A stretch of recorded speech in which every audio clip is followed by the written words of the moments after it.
कई दिनों के बाद आखिरकार मध्य प्रदेश की मोहन सरकार का कैबिनेट विस्तार हो ही गया। इससे जहां मोहन यादव को अब नए मंत्रियों के साथ मध्य प्रदेश में अपनी सत्ता चलाने में आसानी होगी, तो दूसरी ओर कांग्रेस इसे लेकर थोड़ी सी दुखी जरूर है। भारतीय जनता पार्टी को मिली बम्पर जीत के बाद 22 दिन बीत गए, लेकिन सोमवार को मोहन यादव सरकार के 28 विधायकों ने मंत्री पद की शपथ ली। इनमें 18 कैबिनेट, 6 राज्य मंत्री, स्वतंत्र प्रभार और 4 राज्य मंत्री बनाए गए हैं। मध्य प्रदेश कांग्रेस अध्यक्ष जीतू पटवारी ने बीजेपी पर जोरदार हमला बोला है। जीतू पटवारी ने कहा कि नए मंत्रिमंडल के सदस्यों को बधाई, लेकिन बीजेपी ने इस चुनाव में प्रदेश की जनता के साथ बहुत बड़ा धोखा किया।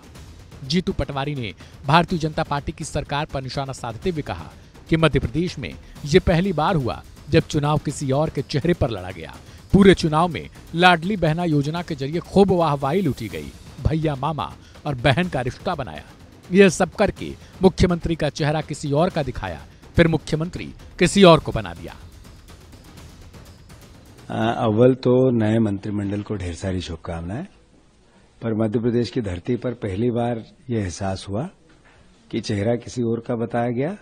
चुनाव में लाडली बहना खूब उनसे वाहवाही करवाई, उनको वादे करवाए, उनका भाई और भैया और बहना बने। मुख्यमंत्री किसी और को बना दिया गया। विधायकों के लोकतांत्रिक व्यवहार को अपनाया नहीं गया। फिर मुख्यमंत्री जिनको बनाया गया उनसे मंत्रिमंडल को लेके कितनी बातें हुई भगवान ईश्वर जाने, पर फिर भी नया मंत्रिमंडल बना है। ढेर सारी शुभकामनाएं। पहली कैबिनेट में वो सबसे पहला जो डिसीजन लेंगे वो मैं मानता हूं कि 3000 जो बहनों से वादा किया है वो पूरा करे। जो 3100 रुपए धान अभी धान खरीदी हुई है, 2000 रुपए में हुई है, पर 1100 रुपए का उनका बोनस पहली कैबिनेट में किसानों के खाते में डले। 2700 रुपया किसानों का जो गेहूं के मूल्य की बात कही थी, मोदी गारंटी, वो पूरी हो। 450 रुपए में गैस सिलेंडर हमारे परिवारजनों को मिले, ये भी मोदी गारंटी। और मोदी गारंटी एक थी 2 लाख रोजगार और हर घर को रोजगार।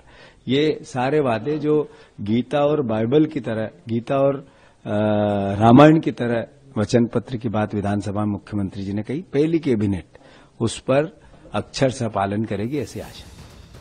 ऐसे में साफ है कि शिवराज सिंह चौहान को भले ही मुख्यमंत्री न बनाया गया हो और उन्हें उतना दर्द न हो, लेकिन मध्य प्रदेश के नए नवेले कांग्रेस अध्यक्ष को यह बात जरूर चुभ रही है कि मोहन को सीएम आखिर क्यों बनाया गया।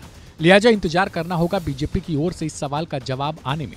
देखना यह भी होगा कि मंत्रिमंडल विस्तार के बाद मोहन यादव की सरकार क्या शिवराज की योजनाओं को आगे बढ़ाती है या फिर नई योजनाओं के साथ एक अलग ही कायाकल्प मध्य प्रदेश का करती है।